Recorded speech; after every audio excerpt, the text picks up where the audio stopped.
Thank you. And I want to thank everybody for taking their time to speak on this afternoon. And I took a number of notes which I'd like to respond to. And like yourself, Chair, I would like to start by thanking Senator Éireann and Senator Corrigan for sharing their personal information. And thank your children for allowing you to share their personal information with us. Because sometimes I'm off script, I'm speaking my own personal opinion at this moment in time. So it's important sometimes where people work in departments don't know or don't have to detach themselves. What's the human side and why was there such outrage about what happened last Thursday night? So I stand on your side as a person. I stand on that side as well as a minister, because I fundamentally believe that the outrage that was expressed the other night, I understand it. I understand, Lynn, what you're saying when you had to sit and talk to who is now nearly your adult daughter, that actually you brought her to trust, you brought her to share, you brought her to tell. And that is what you asked her to do in your knowledge and your training and your experience, to trust that this was the right thing to do. And last Thursday night, you, your daughter, Senator Carrigan, all of you sat and watched what it came to be a betrayal of trust. This isn't a conversation no longer about what is lawful and unlawful. It's a conversation about trust. And I think it's time that the state listen to actually the rights of the person with a disability. And as Senator that has left Crawford talks about putting the person at the centre. And where it started and how it has continued, which is going to Lynn Boylan's, yeah, I had to get the name right, sorry, conversation pieces. At this moment in time, to me, it's a conversation of we just have to stop. We need to reset it, we need to re-gauge it, we need to recalibrate it, and it needs to be independent. Now, and when the state acknowledges that we're prepared to listen, then we can step forward. But I think we have to get to that space, that we actually have to put ourselves in your spaces of what the families experienced. That is the outrage. The outrage is that the department might be detached. Perhaps the department might be lawful, but it doesn't know the human impact of what it is doing to families. Does it realise that for years the families have sought to seek a service, and perhaps the service wasn't available to be got? And that's why they ended up in litigation. In other cases, they actually, my understanding, and I'm not a legal person, but there's a judicial review system as opposed to going down the financial side of it.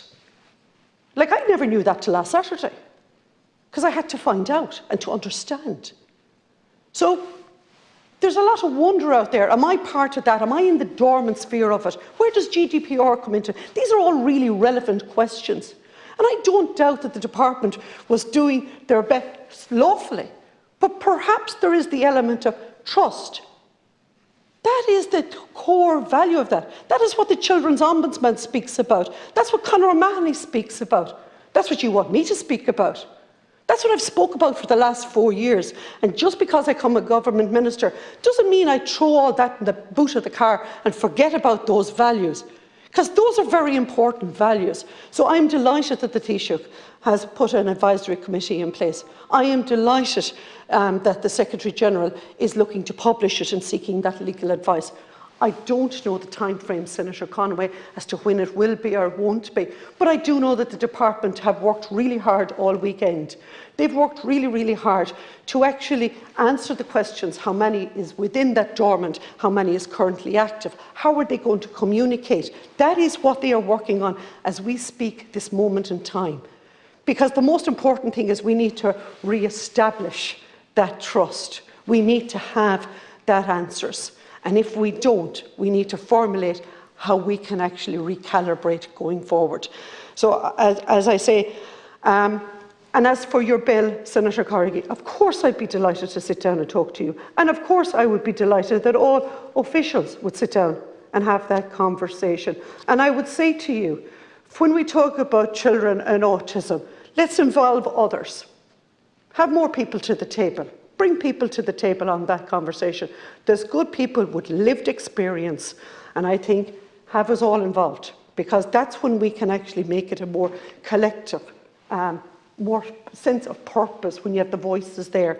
And yes, it is, this week starts Autism Month, and I do look forward to possibly stepping forward on Thursday with having a published senior council. That's the first level of transparency. That's the first stage that we can set forward on. That's what I would wish for. I hope it can come to pass. But I will be lending every support to World Autism Day for the entire month, needless to say. But it goes back to the fundamental. It's a rights-based issue. We need to keep the young people at the centre of it. It has to be about those young people. And for far too long, it hasn't been a conversation that has got the airing that has been required on the floors of these chambers or on the upper house. But at this stage, that's why we need, I actually personally believe, more ladies involved in politics. So, but it brings that empathy piece to it, and we can bring this value system to persons with disability and have real meaningful conversations, and not to be afraid to articulate it or to be closed down on it for other priority issues. Thank you, Chair, for allowing me to talk.